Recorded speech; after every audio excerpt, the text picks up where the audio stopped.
The Indianapolis Colts are reportedly ready to move on from Anthony Richardson after a disastrous season. It is a massive failure for the organization. But before we break this down, make sure you're subscribed to the channel and hit that like button. We are trying to hit our goal of 1,000 subscribers, so please support the channel.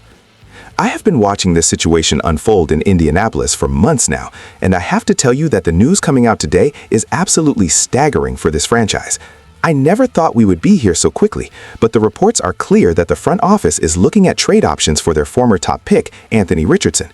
It feels like just yesterday that he was the face of the future and the guy who was supposed to lead this team back to the Super Bowl. But now, everything has changed. The reality is that the 2025 season was a complete nightmare for the young signal caller, and the team has clearly lost patience with his development and his health. I am looking at the numbers and the tape, and it is hard to argue with the decision, even if it feels incredibly premature to give up on such a massive talent. When you look at how Daniel Jones came in and took that starting job, it really signaled the beginning of the end for the Richardson era in Indy. I was skeptical when the move was made, but the results on the field spoke for themselves.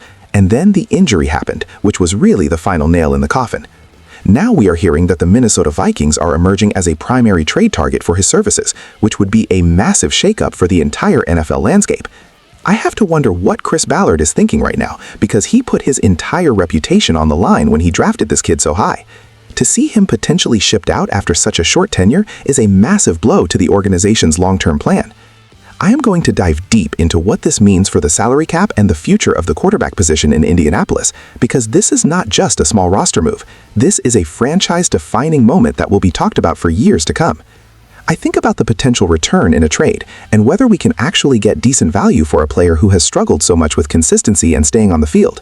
The Vikings are a team that is always looking for high upside players, and they might see something in him that they can fix. But for us here in Indy, it feels like a total reset is coming. I am honestly shocked at how fast this fell apart, but the NFL moves fast, and if you are not producing, you are out. I want to look at the specifics of the report from Yardbarker, because the viral score on this is through the roof, and fans are rightfully panicking about what comes next. Now that we have established that the trade rumors are real, I want to talk about how we actually got to this point in the first place, because it is a fascinating and frustrating study in failed expectations. I remember the hype when we drafted him, and the physical tools were unlike anything I had ever seen in a Colts uniform. But as the 2025 season progressed, I saw a player who was struggling to read defenses and making the kind of mistakes that you just cannot afford at this level of professional football.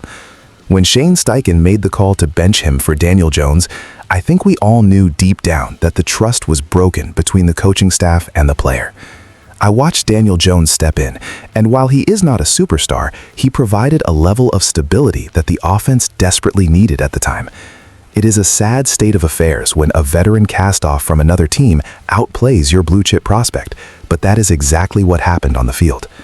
I am also looking at the injury history, because you cannot lead a team from the trainer's room, and ending the season on injured reserve again was just too much for the front office to ignore.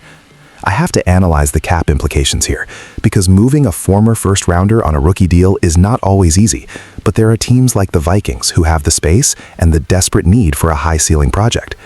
I am thinking about what the draft capital might look like in return, and if we can get a second or third round kick for him at this point. I honestly think his value has plummeted so much that we might be selling at the absolute bottom of the market, which is a tough pill to swallow for any fan base.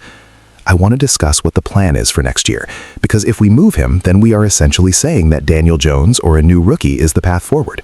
I am worried about the lack of a long-term solution at the most important position in sports, but I also understand that you cannot keep waiting for a player who is not showing the necessary growth. I have been following this team for a long time, and this feels like one of the biggest what-if scenarios in our history. I am going to keep a close eye on these negotiations, because if the Vikings are serious, they will need to act fast before other teams jump into the mix. I think we need to prepare ourselves for the reality that the number 5 jersey might not be on the field for us next season, and it is a hard reality to face after all the excitement we had just a year ago. I will be here to break down every single update as it comes in, so stay tuned.